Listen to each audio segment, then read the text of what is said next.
High all government job aspirants, welcome to my YouTube channel Zen studies for government jobs. তো এখন আমরা discuss করছি 14 September second এবং third শিফটের। আজকে একসাথে করে দিচ্ছি কারণ আজকে সকালে ক্লাসটা দেওয়ার কথা ছিল, তো একটু ইন্টারনেট এবং ল্যাপটপের প্রবলেমের জন্য ক্লাসগুলো আমার দেরি হয়ে গেছে। তো একসাথে আমি তোমাদের সেকেন্ড শিফট এবং তার সাথে থার্ড শিফটের ক্লাসগুলো এখন করে দিচ্ছি। কিছুক্ষণ পর তোমাদের আজকে 15 সেপ্টেম্বরের ক্লাসগুলো আমি করিয়ে দেবো আস্তে আস্তে, ঠিক আছে? আমাদের main Telegram channel jobs academy প্রত্যেকে জয়েন করবে। সমস্ত রকম নোটিফিকেশন, আপডেট, পিডিএফ, এই ক্লাসগুলো লিঙ্ক সমস্ত কিছু এখান থেকে পেয়ে যাবে। টার্গেট রেলওয়ে গ্রুপ ডি, এই গ্রুপটা জয়েন করবে। এখানে তোমাদের গ্রুপ ডি পরীক্ষা রিলেটেড সমস্ত ফ্রি পিডিএফ দেওয়া হচ্ছে। এছাড়া আমাদের ফেসবুক পেজ, ফেসবুক গ্রুপ চাইলে তোমরা জয়েন করে নিতে পারো। ভিডিও ডেসক্রিপশনে প্রত্যেকটা লিঙ্ক পেয়ে যাবে। এছাড়া তোমাদের জন্য যাদের সামনে এখনো পরীক্ষার ডেট বাকি রয়েছে বেশ কয়েকদিন, তো তোমাদের জন্য 3000 জিকে, 3000 জেনারেল সায়েন্স এবং এনটিপিসি সিবিটি 1 পরীক্ষা 2400 কোশ্চেনের স্টাডি মেটেরিয়াল অ্যাভেলেবেল। প্রত্যেকটা পিডিএফ লিঙ্ক এই ভিডিও ডেসক্রিপশনে পেয়ে যাবে। হোয়াটসঅ্যাপের মাধ্যমে এই পিডিএফ গুলো বাই করতে চাইলে এই নাম্বারে তোমরা মেসেজ করতে পারো। প্রথম প্রশ্ন, প্লাস্টার অফ প্যারিস সম্পর্কে কোনটা সত্য? এরকম টাইপের প্রশ্ন এসেছিল, তো মনে রাখবে খেলনা তৈরির কাজে এটা ব্যবহৃত হয়। তো এরকম মানে ব্যবহার রিলেটেডই প্রশ্ন তোমাদের এসেছিল। তো এখানে আমাদের কি অ্যান্সার হয়ে যাবে যে প্লাস্টার অফ প্যারিস সম্পর্কে, এটা প্লাস্টার অফ প্যারিস আমাদের খেলনা তৈরিতে কাজে লাগে এবং প্লাস্টার অফ প্যারিসের সাধারণ সূত্র হচ্ছে CaSO4 হাফ H2O। তো ফর্মুলাটা মনে রাখবে, পরবর্তীকালে তোমাদের আসতে পারে। দেখো এটা তোমাদের রিপিটেড প্রশ্ন। Na2SO4 মানে হচ্ছে সোডিয়াম সালফেট এবং তার সাথে বেরিয়াম ক্লোরাইডের যদি বিক্রিয়া হয়, এখান থেকে তুমি পাচ্ছ BaSO4 plus NaCl sodium chloride. তো এটা কেমন ধরনের বিক্রিয়া? তো এটা হচ্ছে তোমাদের দ্বি প্রতিস্থাপন বিক্রিয়া বা ডবল ডিসপ্লেসমেন্ট রিয়াকশন। তো এইটার ফর্মুলা কি? AB প্লাস CD, এখান থেকে তোমার তৈরি হবে CV প্লাস AD। তো এটা হচ্ছে তোমাদের ডবল ডিসপ্লেসমেন্ট রিয়াকশন। প্রত্যেকদিন এখান থেকে প্রশ্ন দিচ্ছে। কোনো অবতল দর্পণে বস্তু 36 সেন্টিমিটার দূরে রাখা হয়েছে, ফোকাস দূরত্ব 18 সেন্টিমিটার, তাহলে প্রতিবিম্ব কোথায় সৃষ্টি হবে? তো এটা -36 সেন্টিমিটার মানে 36 সেন্টিমিটার তোমাদের দূরে তৈরি হচ্ছে। তো এবার দেখো, যেহেতু এটা অবতল দর্পণ, তো বোথ ইউ মাইনাস নিতে হবে, ফোকাসও তোমাদের মাইনাস নিতে হবে। ফর্মুলা কি? 1/f is equal two 1/v plus 1/u। আমাকে বার করতে হবে কি? 1/v। তাহলে এটাই করে লিখতে পারি 1/f মাইনাস 1/u। সেটাই আমি তোমাদের এখানে লিখেছি। এবার দেখো ভ্যালু পুট করছি, 1/f মাইনাস 1/u। এফ হচ্ছে -18 এবং ইউ হচ্ছে তোমাদের -36। তাহলে -1/18 এবং দেখো এই যে মাইনাস, এই মাইনাস প্লাস হয়ে গেল, প্লাস 1/36। এবার এখানে তোমাদের 36 যদি লসাগু হয় 18 × 36 মানে -2 প্লাস 1। তাহলে তুমি লিখতে পারো -1/36। তাহলে 1/v ইকুয়াল টু যদি -1/36 হয়, এখান থেকে তুমি লিখতে পারো v ইকুয়াল টু হচ্ছে -36 সেন্টিমিটার। নেক্সট প্রশ্ন দেখো, সিলেনয়েড এর ম্যাগনেটিক ফিল্ড কেমন ভাবে বাড়ানো হয়? এরকম টাইপের তোমাদের একটা প্রশ্ন এসেছিল। তো এখানে মনে রাখবে নাম্বার অফ টার্নস বাড়িয়ে দিয়ে। তো সেলিনয়েডের ম্যাগনেটিক ফিল্ড বাড়াতে গেলে নাম্বার অফ টার্নস যেটা রয়েছে সেটাকে বাড়িয়ে দিতে হয়।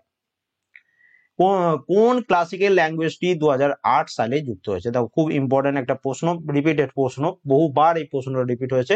তো বর্তমানে আমাদের 6টি ক্লাসিক্যাল ল্যাঙ্গুয়েজ রয়েছে, এটা মনে রাখবে। এই 6টির মধ্যে তামিল, এটা তোমাদের 2004 সালে অ্যাড হয়েছিল। সংস্কৃত 2005 সালে অ্যাড হয়েছিল। কানাডা এবং তেলেগু, এই দুটি তোমাদের ল্যাঙ্গুয়েজ 2008 সালে অ্যাড হয়েছে। তাহলে পরীক্ষায় এই দুটোর মধ্যে যে কোনো একটা অপশনে থাকবে তোমাদের। এর সাথে মালায়ালাম 2013-তে এবং উড়িয়া 2014-তে অ্যাড হয়েছিল।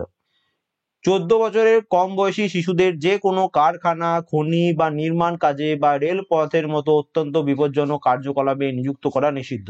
এটা কোন ধারায় বর্ণিত? তো এটা মনে রাখবে আমাদের সংবিধানের আর্টিকেল 24-এ বর্ণিত। নেক্সট চলে আসি পরবর্তী প্রশ্ন, অ্যাটমিক নাম্বার 17 মৌলটির ভ্যালেন্সি কত? তো এই যদি আমরা ইলেকট্রন কনফিগারেশন করি, 2 8 10 7, তোমাদের কি বলেছিলাম যে 1 2 3 4 বাইরের কক্ষে যদি 1 2 3 4 যদি তোমাদের ইলেকট্রন থাকে সেটা তার ভ্যালেন্স হয়ে যাবে। কিন্তু বাইরের কক্ষে যদি 5 6 7 8 ইলেকট্রন থাকে, তার ভ্যালেন্স হবে 8 মাইনাস এইটা। তো 8 মাইনাস বাইরের কক্ষে কতগুলো রয়েছে? 7টা। তার মানে কত হচ্ছে? 1। তো 1 হচ্ছে তোমাদের অ্যাটমিক নাম্বার 17 এর ভ্যালেন্সি। নেক্সট চলে আসি পরবর্তী প্রশ্ন, এইডস শরীরের কোন অংশকে প্রভাবিত করে? তো এইডস হলে আমাদের শরীরে কি হয়? ইমিউন সিস্টেমটা তোমাদের আর কাজ করে না, এটার বেশি ক্ষতিগ্রস্ত হয়। এই জন্য এর থেকে আমাদের অনেক ধরনের রোগও সৃষ্টি হতে থাকে আস্তে আস্তে। পঞ্চায়েতি রাজে মহিলাদের জন্য কত পার্সেন্ট আসন সংরক্ষণ রয়েছে? তো মহিলাদের জন্য রয়েছে 33%, not less than 1/3 of the total seat. মানে 100টা সিট থাকলে তার মধ্যে 33টা সিট মহিলাদের জন্য রিজার্ভ থাকতে হবে। 100 নিচে মানে 1/3 এর নিচে হলে হবে না, মানে 33% এর নিচে হলে হবে না। বায়োলজিক্যাল ম্যাগনিফিকেশন থেকে একটা প্রশ্ন তোমাদের এসেছিল পরীক্ষায়। মাইটোকন্ড্রিয়া থেকে একটি প্রশ্ন এসেছিল, মানে এগুলো সব স্টেটমেন্ট টাইপের প্রশ্ন। তারপরে দেখো আর্য সমাজের প্রতিষ্ঠাতা হলেন কে? তো স্বামী দয়ানন্দ সরস্বতী, তিনি হলেন আর্য সমাজের প্রতিষ্ঠাতা। ন্যাশনাল ইউনিটি ডে কবে পালন করা হয়? তো ন্যাশনাল ইউনিটি ডে এটা পালন করা হচ্ছে 31শে অক্টোবর। পরবর্তী প্রশ্ন, কোন ধাতু রিঅ্যাক্টিভিটি সবচেয়ে বেশি, মানে সবচেয়ে বেশি সক্রিয় হচ্ছে কোনটা? এবার পরীক্ষায় অপশনের উপর ডিপেন্ড করছে। পিরিয়ডিক টেবিলে যদি তুমি দেখো তো সব থেকে বেশি রিঅ্যাক্টিভ হচ্ছে পটাশিয়াম, তারপরে sodium, calcium, magnesium, aluminium, zinc, iron, lead, hydrogen, copper, mercury, silver, gold. তাহলে এগুলোর মধ্যে সবচেয়ে কম রিঅ্যাক্টিভ হচ্ছে গোল্ড, সবচেয়ে বেশি হচ্ছে পটাশিয়াম। এবার পরীক্ষায় তোমাদের অপশন এরকম দিয়ে দিল যে ক্যালসিয়াম, ম্যাগনেসিয়াম, তারপরে তোমার আয়রন লোহা এবং তোমাদের সোডিয়াম, এরকম চারটে অপশন দিয়ে দিল। এবার বললো এগুলোর মধ্যে কোনটা সবচেয়ে, তো আমরা দেখতে পাচ্ছি যে সোডিয়াম হচ্ছে সবচেয়ে, মানে এই চারটে অপশনের মধ্যে এখানে দেখতে পাচ্ছ সোডিয়াম সবচেয়ে রিঅ্যাক্টিভ। কিন্তু সবচেয়ে যদি বেশি জিজ্ঞেস করে পরীক্ষায় পর্যায় সারণীতে সবচেয়ে রিঅ্যাক্টিভ এলিমেন্ট, তো তখন পটাশিয়াম তোমার অ্যান্সার হয়ে যাবে। কিন্তু এবং এই যে ছবিটা নিয়েছি এটা তোমাদের ক্লাস 10-এর যে এনসিইআরটি বই আছে সেখান থেকে পেয়ে যাবে, তো অবশ্যই সেই বইটা পড়বে, টেলিগ্রামে পিডিএফও দেওয়া আছে। 11তম মৌলিক কর্তব্য, যেটি 86তম সংবিধান সংশোধনী 2002 সালে মৌলিক কর্তব্যে যুক্ত হয়েছিল, সেখানে কি বলা রয়েছে? 11তম মৌলিক কর্তব্যটা কি সেটা জানতে চেয়েছে। দেখো কিছুদিন আগেই তোমাদের 1 নম্বর যে মৌলিক কর্তব্য সেটা জানতে চেয়েছিল। তো 6 থেকে 14 বছর বয়সী মধ্যে তার সন্তান বা শিশুকে শিক্ষার সুযোগ প্রদান করা, তো এটা আমাদের বলা রয়েছে 11তম মৌলিক কর্তব্যের মধ্যে অ্যাড রয়েছে এটা।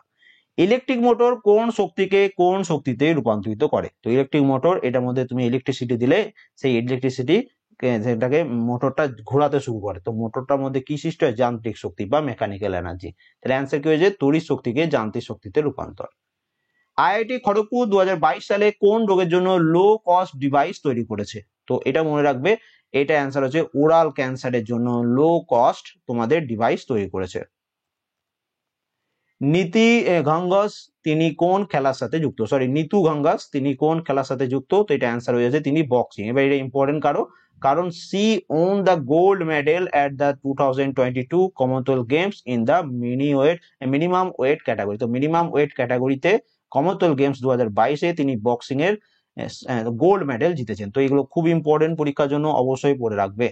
প্রথম পঞ্চবার্ষিকী পরিকল্পনায় কতগুলি আইআইটি খোলার আদেশ দেওয়া হয়েছিল বা ঘোষণা করা হয়েছিল? তো প্রথম পঞ্চবার্ষিকী পরিকল্পনায় 5টি আইআইটি খোলা। দেখো এই প্রশ্নটা কিন্তু প্রথমবারই আমি দেখছি কোনো পরীক্ষায়। রাষ্ট্রপতির ভেটো পাওয়ার কত নম্বর ধারায় বর্ণিত? তো এটা অ্যান্সার হচ্ছে, দেখো veto power of the president of India guided by the article 111, 111 number ধারায় এটা বর্ণিত। অ্যাকচুয়াল ভেটো পাওয়ারটা কি সেটা একটু দেখে নাও। যখন সংসদে কোনো একটা বিল পাস হলো, সেই বিলটা উত্থাপিত করা হলো, সংসদ সেই বিলটা পাস করতে পারে এবং বিলটি আইনে পরিণত হওয়ার আগে এটি ভারতের রাষ্ট্রপতির কাছে যায় যেন তিনি অনুমোদন দিয়ে দেয়। তো সেই অনুমোদন উপস্থাপনের জন্য রাষ্ট্রপতির কাছে সেই তোমাদের বিলটা যায়। বিলটি প্রত্যাখ্যান করা বা বিলটা ফিরিয়ে দেওয়া বা বিলটাতে তার সম্মতি স্থগিত করা, সেগুলো সবই রয়েছে রাষ্ট্রপতির উপর নির্ভর করছে, যে তিনি পাস করবেন না ফেল করে দেবেন, মানে প্রত্যাখ্যান করে দেবেন, সেই সমস্ত রাষ্ট্রপতির হাতে রয়েছে। তো এইটাই বলছে রাষ্ট্রপতির ভেটো পাওয়ার বা ভেটো ক্ষমতা। 44th চেস অলিম্পিয়াড 2022-এ টর্চ রিলে স্টার্টার কে ছিলেন? মানে ওপেনিং সেরেমনিতে হয় না ফ্ল্যাগ নিয়ে, সেখানে এখানে টর্চ রিলে স্টার্টার কে ছিলেন সেটা জানতে চেয়েছে। 44 চেস অলিম্পিয়াড, দেখো এখান থেকে প্রতিদিনই প্রশ্ন আসছে। কোথায় হয়েছে? চেন্নাইতে হয়েছে, এটা সবাই জানি। তো এখানে তোমার টর্চ রিলে স্টার্টার কে ছিলেন? Viswanathan Anand. India meteorological department এর হেডকোয়ার্টার কোথায় রয়েছে? তো ইন্ডিয়া মেট্রোলজিক্যাল ডিপার্টমেন্ট এর হেডকোয়ার্টার রয়েছে দিল্লিতে। বৌদ্ধ ধর্মের কোন ভাষাটি সংস্কৃতের সাথে একটু মিল রয়েছে? তো ঘুরিয়ে ফিরে প্রশ্ন দিচ্ছে, অ্যান্সার কি হচ্ছে? পালি ভাষা। দেখো এই প্রশ্নগুলো দেখতে যেমন অনলাইনে লাগছে, পরীক্ষা কিন্তু এটাকে আরো বড় করে দিচ্ছে, এখানে শর্টকাটে মানে মিনিংটা এরকম দাঁড়াচ্ছে, সেইরকম হিসেবে আমি তোমাদের কোশ্চেন গুলোকে সেট করে দিচ্ছি। এরপর দেখো ইম্পোর্ট এক্সপোর্ট থেকে একটা প্রশ্ন, ইকোনমিক্স থেকে তো প্রশ্ন আসছে। পেন্সিলকে যদি তুমি জলের মধ্যে ডুবিয়ে রাখো সেটা দেখতে কেমন লাগে? মনে করো এটা মনে করো একটা গ্লাস জল, এর মধ্যে জল রয়েছে, ওকে। তো তুমি মনে করো এর মধ্যে একটা পেন্সিল ডোবালে, তো পেন্সিলটা তখন দেখবে অনেকটা এরকম ভাবে বেঁকে রয়েছে, ওকে। তো সে বেঁকে মানে বেঁকে থাকার কারণ কি, মানে দেখতে বেঁকে থাকে কারণ কি? তো এটা ডুবিয়ে রাখলে, এখানে লেখাই রয়েছে যে ডুবিয়ে থাকলে কেমন দেখায়, তো এটা একটু বাঁকা বা একটু বেন্ড হয়ে রয়েছে বা বেঁকে রয়েছে, সেটা একটু দেখায়, ওকে। নেক্সট চলে আসি পরবর্তী প্রশ্ন, যে কোনো টোস্টারে ভোল্টেজ 220 ভোল্ট থেকে যদি 440 ভোল্ট করে দেওয়া হয়, হিটের উপর কি প্রভাব পড়বে? তো H = আমরা প্রত্যেকে জানি যে I² RT। আর একটা আমরা কি জানি, V = হচ্ছে I×R। এবার দেখো V = যেহেতু I×R, তাহলে এখান থেকে আমরা লিখতে পারি কি? এখানে আমাদের অ্যান্সার কি হয়ে যাবে? এখানে অ্যান্সার হয়ে যাবে ভোল্টেজ দ্বিগুণ হয়ে যাবে ভোল্টেজ যদি দ্বিগুণ করা হয় তাহলে হিটও দুগুণ হয়ে যাবে। ভোল্টেজ রয়েছে যেটা, সেটা 220 থেকে 440 যদি মানে দ্বিগুণ হয়ে যাচ্ছে, তাহলে হিটও কিন্তু তোমার ডাইরেক্টে যেহেতু প্রপোর্শনাল থাকে, তো সেই জন্য হিটও মানে ডবল হয়ে যাবে। নেক্সট, আধুনিক পর্যায় সারণীকে কেমন ভাবে সাজানো হয়েছে? বহুবার তোমাদের পড়েছে যে আমাদের মডার্ন যে পিরিয়ডিক টেবিল, সেটা পারমাণবিক সংখ্যা অ্যাটমিক নাম্বার বৃদ্ধির ক্রম অনুযায়ী সেটাকে সাজানো হয়েছিল। এরকম একটা রিয়াকশন দিয়েছে KI প্লাস PbNO3, এটাকে PbI এবং KNO3 তৈরি হচ্ছে। তো এটা থেকে ব্যালেন্স ইকুয়েশন করতে বলছে। তাহলে যদি KI এর সাথে এখানে একটা 2 এবং এখানে একটা 2 যদি যোগ করে দাও, তাহলে দেখো বাঁ সাইডের সাথে ডান সাইডের দুটোই তোমাদের মিল পেয়ে যাবে। ফর এক্সাম্পল, বাঁ দিকে দুটো K রয়েছে, ডান দিকেও দুটো K রয়েছে, বাঁ দিকে দুটি I রয়েছে, ডান দিকে I2 রয়েছে, মানে এদিকেও দুটো রয়েছে, বাঁ দিকে PB রয়েছে, ডান দিকে PB রয়েছে। এবার এই যে NO3 এটাকে যদি তুলে দাও, তাহলে এটা হয়ে যাবে N2O6। ওকে, এবার N2 দেখো বাঁ দিকে, তাহলে N2 রয়েছে, ডান দিকেও তোমার এই যে 2 এবং N, তাহলে N2 হয়ে গেল। এবং 3 দুগুণে 6টা তোমাদের সরি, এখানে 6টা অক্সিজেন, এবং এখানে দেখো ওকে যদি 2 কে 3 দিয়ে গুণ করে 6টা অক্সিজেন ডান দিকেও রয়েছে, তো সমান হয়ে যাচ্ছে। নেক্সট চলে আসি N2 এর কোভ্যালেন্ট বন্ড সম্পর্কিত প্রশ্ন একটা তোমাদের এসেছিল। তো এর মধ্যে ট্রিপল সমযোজী বন্ধন তৈরি হয়, এইটা তোমাদের রিপিটেড প্রশ্ন। তো মনে রাখবে, নাইট্রোজেনের 5টি ভ্যালেন্স ইলেকট্রন আছে, তাই এর অক্টেট কনফিগারেশন সম্পূর্ণ করতে আরো 3টি ইলেকট্রনের প্রয়োজন হয়। 3 জোড়া ইলেকট্রনের পারস্পরিক শেয়ারিং ট্রিপল যোজী বন্ধন দেয়। তো এখানে অ্যান্সার হয়ে যাচ্ছে কি, ট্রিপল সমযোজী বন্ধনের দরকার হয়। এবার চলে আসি আমাদের থার্ড শিফটের কোশ্চেন। সেকেন্ড শিফট কমপ্লিট হয়ে গেল। যে সবার প্রথম, শিশুদের লিঙ্গ নির্ধারণ কার উপর নির্ভর করে? তো শিশুদের লিঙ্গ নির্ধারণ সেটা পিতার উপর নির্ভর করে, যে সে তার ছেলে হবে না মেয়ে। কারণ ছেলেদের ক্ষেত্রে একটা X একটা Y ক্রোমোসোম থাকে, মহিলাদের ক্ষেত্রে দুটি XX ক্রোমোসোম থাকে। এবার আমাদের প্রত্যেকে জানি যে আমাদের জিনের অর্ধেক যায় তার শিশুর মধ্যে। তো যেহেতু মহিলাদের মধ্যে দুটি X থাকে, তো এর মধ্যে একটাই X আসবে, এবং পুরুষদের মধ্যে একটা X একটা Y আসে। তাহলে যদি পুরুষদের মধ্যে থেকে X ক্রোমোসোম যদি আসে, তাহলে এটা তোমাদের মেয়ে হবে, এবং পুরুষদের থেকে যদি তোমাদের Y চলে আসে, তাহলে সেটা ছেলে হবে। তো এটা পুরুষের উপর নির্ভর করছে, মানে বাবার উপর নির্ভর করছে যে ছেলে হবে না মেয়ে হবে। নেক্সট চলে আসি পরবর্তী প্রশ্ন, পর্যায় সারণীর কোন গ্রুপে কার্বন রয়েছে? তো এটা আমাদের পিরিয়ডিক টেবিলে কার্বন কোথায় রয়েছে? 14 নম্বর গ্রুপে। তো অ্যান্সার কি হয়েছে? 14 নম্বর গ্রুপে। প্রথম গ্রুপ এটা, হাইড্রোজেন, লিথিয়াম, সোডিয়াম, বোরিয়াম, এটা সেকেন্ড গ্রুপ। 18টা গ্রুপ এগুলো তোমরা প্রত্যেকে পড়েছো, এর নতুন ভাবে কিছু নেই। অবশ্যই এগুলো একটু পড়ে যাও, আগের ক্লাসগুলো যেগুলো করেছি। লোসার ফেস্টিভ্যাল কোথায় পালিত হয়? এটা হয়ে থাকে লাদাখ, এবং এটাও দেখবে ওয়ান টাইপ অফ রিপিটেড প্রশ্ন। নিম্নোক্ত কোনটি বায়োডিগ্রেডেবল ওয়েস্ট? তো বায়োডিগ্রেডেবল ওয়েস্ট হচ্ছে কম্পোস্ট ওয়েস্ট, মানে আমাদের বাড়ির যে রান্না বান্নার আগে যে শাকসবজিগুলো যে কাটা হয়, তার মধ্যে যে বর্জ্যগুলো থাকে, ওয়েস্টগুলো থাকে, সেগুলো ফেলে দেওয়া হয়, তো সেটাকে বলছে কম্পোস্ট ওয়েস্ট। IPL 2022 এর ফাইনাল ম্যাচ কোন স্টেডিয়ামে খেলা হয়েছিল? তো IPL 2022 এর ফাইনাল ম্যাচ এটা হয়েছিল নরেন্দ্র মোদী স্টেডিয়ামে খেলা। তারপরে ফাইন্যান্স কমিশন সম্পর্কে কোন আর্টিকেল বর্ণিত? এটাও দেখো রিপিটেড প্রশ্ন, এনটিপিসিতে এসেছিল, এবার গর্বিত এসছে। তো আর্টিকেল 280 হচ্ছে আমাদের এখানে সঠিক অ্যান্সার। চৌরি চৌরার ঘটনা কোথায় সংঘটিত হয়েছিল? তো এটা কোথায় হয়েছিল? গোরখপুরে হয়েছিল। কবে হয়েছিল? 4 ফেব্রুয়ারি 1922। তড়িৎ চুম্বকত্ব সম্পর্কে কোন বাক্যটি সত্য? তো এটা আমি কি অপশন ছিল সেটা জানি না, তবে তোমাদের আমি এখানে এক্সট্রা ডিটেলসও করে দিচ্ছি, তোমাদের পরীক্ষার জন্য খুব কাজে লেগে যাবে, তো অবশ্যই এটাও চোখ বুলে যাও।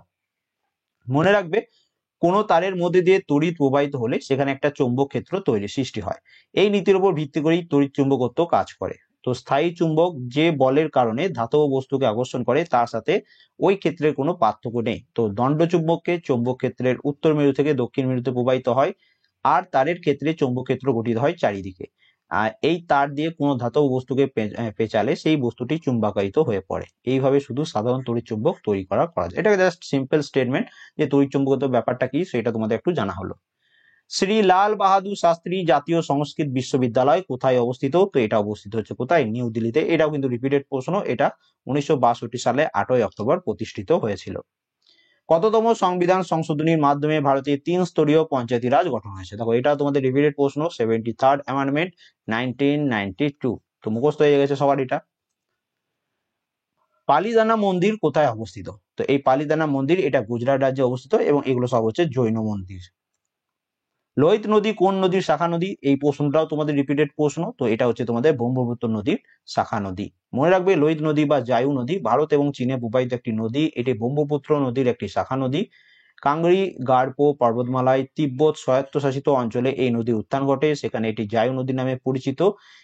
এটি ওই পর্বত অঞ্চল দিয়ে অববাহিত হয়ে ভারতের অরুণাচল প্রদেশে প্রবেশ করে 200 কিলোমিটার পথ যাত্রা করে আসামের সমভূমিতে প্রবেশ করে এবং প্রবেশের আগে এটা লোহিত নদী নামে পরিচিত। নেক্সট প্রশ্ন দেখো, ministry of women and child development in partnership with ministry of education and UNICEF মিলে কোন অভিযান শুরু করেছে? তো এই প্রশ্ন 5 থেকে 6 বার মিনিমাম প্রশ্নটা রিপিট হয়েছে। কন্যা শিক্ষা প্রবেশ উৎসব ক্যাম্পে। দেখো কখনো পরীক্ষায় কার সাথে তোমাদের চুক্তি করেছে, কার সাথে চুক্তি করেছে, কার সাথে চুক্তি করেছে, এই 3 ধরনের আছে। কখনো তোমাদের মিনিস্ট্রি অফ এডুকেশন জানতে চাইবে, কখনো ইউনিসেফ জানতে চাইবে, কখনো তোমাদের ministry of women and child development সম্পর্কে জানতে চাইবে। এবং মনে রাখবে এই ক্যাম্পেইনটার লক্ষ্য কি ছিল, যে 11 থেকে 14 বছর বয়সী যে সমস্ত কিশোরীরা স্কুল বহির্ভূত হয়ে গেছে, মানে স্কুল ছেড়ে দিয়েছে, তাদের আবার শিক্ষা ব্যবস্থায় ফিরিয়ে আনা, এই তোমাদের ক্যাম্পেইনের মূল লক্ষ্য। উদ্ভিদ মাটি থেকে জল এবং খনিজ গ্রহণ করে কার মাধ্যমে? তো এটা আমরা জানি জাইলেম কলার মাধ্যমে এগুলো করে থাকে। ভারতের বৃহত্তম উপদ্বীপীয় নদী হলো কোনটি? তো ভারতের বৃহত্তম উপদ্বীপীয় নদী হচ্ছে গোদাবরী নদী। ওহম ল থেকে একটা ফর্মুলা ছিল, তো V is equal to I R, তাহলে আই ইকুয়াল টু তুমি লিখতে পারো V by R, R is equal to তুমি লিখতে পারো ভি বাই আই। তো এরকম 3টে অপশন দেওয়া ছিল, 4টে অপশন ছিল, আর একটা অপশন ছিল যে কোনটা ভুল, এরকম টাইপের প্রশ্ন ছিল, আর একটা রিলেশন দেওয়া ছিল কোন একটা, সেটা ভুল ছিল। তো সেটা তোমাদের অ্যান্সার হয়ে যাবে, মানে ওহমস ল থেকে তোমার ফর্মুলাটা জানতে চেয়েছিল, মানে কোনটা ভুল। V is equal to I R. Next দেখো, অবতল দর্পণে বস্তুকে কোথায় রাখা হলে প্রতিবিম্ব সমান এবং বাস্তবিক হয়? তো অবতল দর্পণের বস্তুকে যদি সেন্টার অফ দ্য কার্ভেচারে রাখা হয় তাহলে প্রতিবিম্ব সমান এবং বাস্তবিক হয়ে থাকে।